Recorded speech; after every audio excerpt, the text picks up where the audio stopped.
Good afternoon, everybody. It's Jo. Let me take you on a little tour of my crafting space. So I'm in a spare room in our house. We have a 4-bedroom home and I have one of the bedrooms after my big boy has moved out.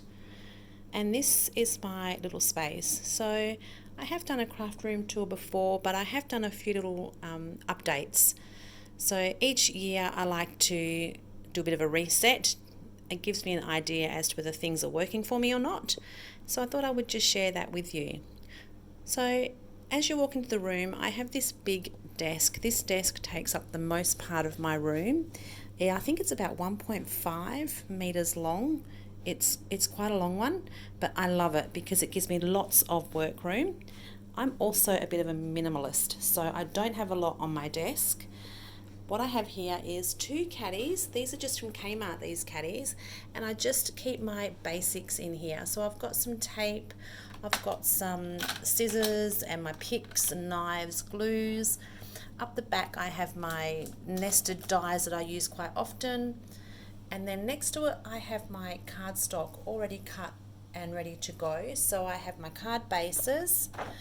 I've got some card panels already cut, so I've got Franchoville cardstock here, and I've got the Nina 80 pound. I've got some craft cardstock cut. Normally I have black cut as well, but I did use all of that making kits this weekend. And I also have watercolor paper ready to go as well. So that just keeps life a little bit simple for me. I also have my little Spellbinders Scout machine sitting on my desk, which I actually use quite a lot. But for the most part, I use my electric machine, and that's sitting on the desk just behind me here. So when I'm videoing and I escape, I just swing my chair around, which is right here to right here, and I can really easily pop my dies and my embossing through my machine really quickly. So this is the big A4 machine. This is the Couture Creations Go Power and Emboss. I love this machine. So just next to that here, I have my oxide inks. These little storage cases I got from Amazon.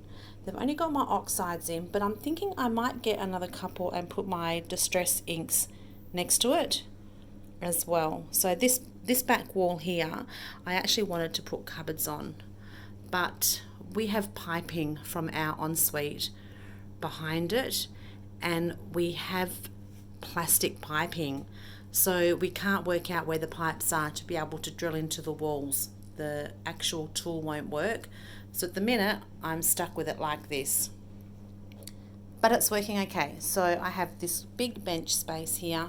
I've now put 2 more cubbies on the top here, and I can share with you what's there. So on the top here I've got my blending brushes. This here is my ink swatches. So I have gone through and I have swatched out all my ink pads that I have. So I've got all my Ultra New, I've got my Pink Fresh, I've got my Distress inks. They are all in here, and I find this a really good reference if I want to see what colours are going to look like, or just putting colours together. So that sits there. I have my colour cubes as well. These are really great. I also have my inks. This is where all my little inks are. I've got my Pink Fresh in one and my Ultra New in the other. These have watercolour pencils in, my Nuvo drops, and then on this side here I'm also a crocheter. I love to crochet, so I've just got a few balls of yarn in there. All these little cubbies down here, they're not all full. A lot of them are, but a lot of them aren't. But I like to keep like things together. So for example, in here I have all my colours. So my alcohol markers, these are acrylic markers. I've got more watercolour pencils in here, all different colouring mediums. So I like to keep like things together. I find that works for me. Down in this one, for example, I have embossing folders. So they're all together, they're in one big bucket, so I can actually pull the bucket out and sit and go through all the embossing folders. Again, this one here, this has my ink pads in. I just find that works for me. What else can I share with you? Over here I have this little rack under here which works really well for paper towels. It's just fastened to under my desk. And I have this other little sticky bin here that holds my heat gun. Then just here, this is actually a new addition, this little bookcase here. I'm not sure if you can see all of that. Because all those dies and stamps, they were originally in this cupboard here. And this cupboard is actually a right pain for me. So you can see I don't actually have a lot in here. I have all my alcohol inks up there in their cases. I have an extra die cutting machine. I've tried to organise in here, but for me this is just a really difficult space. I have my foiling machine, or my foils I should say, and my hot foil plates in this little trolley here, so I can wheel that out. But I would love your ideas on what I can actually put in here to make this cupboard useful. It's a really awkward angle. It's a bit like a corner. So originally I had these stamps on the shelf here, and that just wasn't working for me at all. So over the holidays, hubby has built me up another piece of furniture.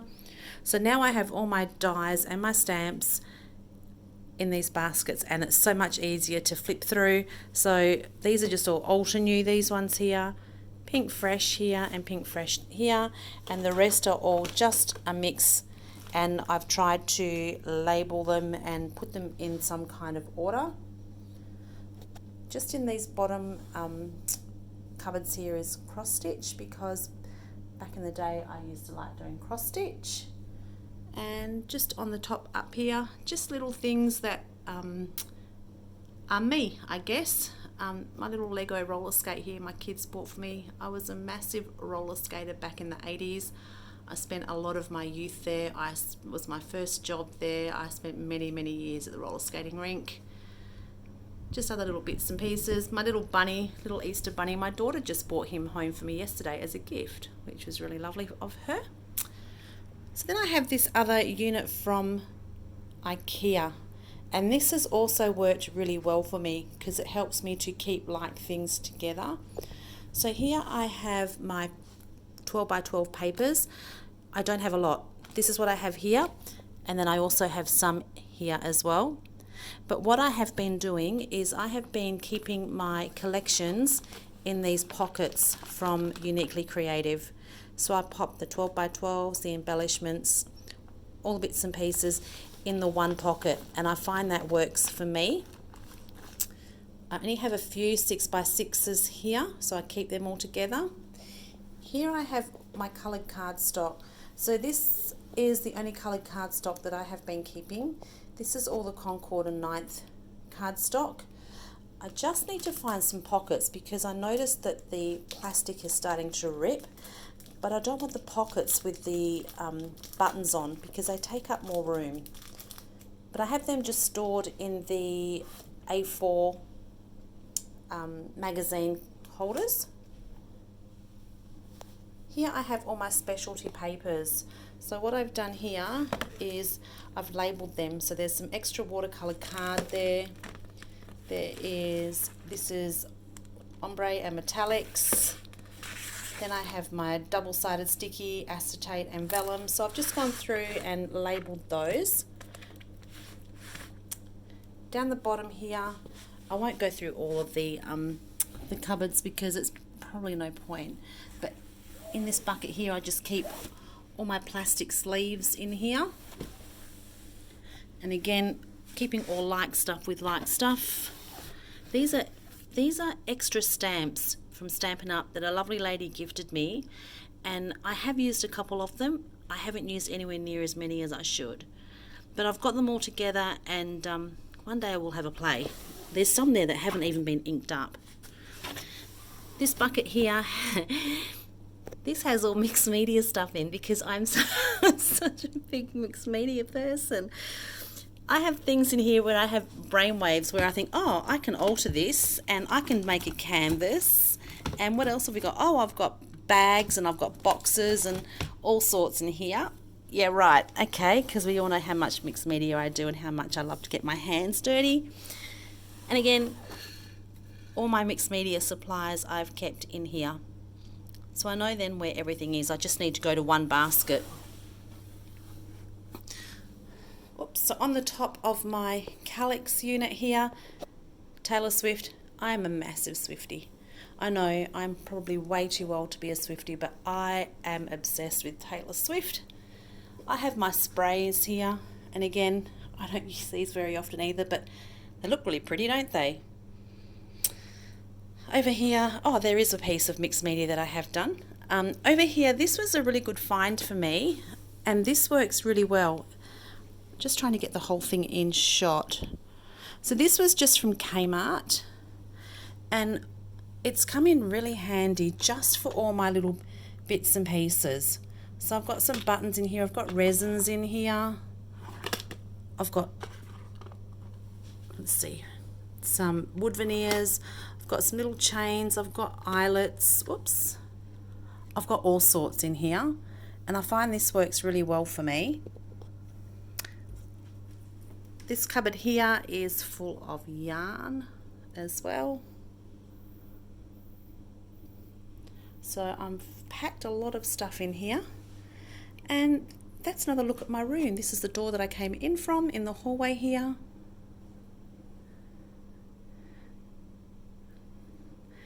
And this is basically how I video my tutorials. So I don't have anything fancy in video equipment. All I use is this arm here, and I pop my phone in this little cradle bit here, and I hit the record button. That's basically it. I don't have any lights, but I do have a nice big window next to me, and I find that most of the time, well, 99% of the time, I don't actually do any paper craft in the evening. It's just the daytime for me. I find by the evening I'm over it. I'm done. I just want to sit and veg in front of the TV and watch trashy TV. But that's basically it. That's how I record. So my little teddy here, he was actually my dear old Nan's. He was sitting on her walker when she went into nursing care, and I don't know where she got it from, but he became her best friend, and she would talk to him all the time, and when she passed, I couldn't throw it out. So yeah, he sits with me now there, and that reminds me of my Nan every day. So from where I sit here, that's the view that I have. Yeah, so I just thought I would share that with you, a little look at my little craft space. And again, any ideas that you have for that cupboard, I would love to know how I can make better use of that cupboard. Let me know in the comments below. And also, if you have a craft room and you have a YouTube channel, leave the link below, because I would love to have a look at your craft space as well. Okay, I'll catch you in the next video. Until then, bye for now.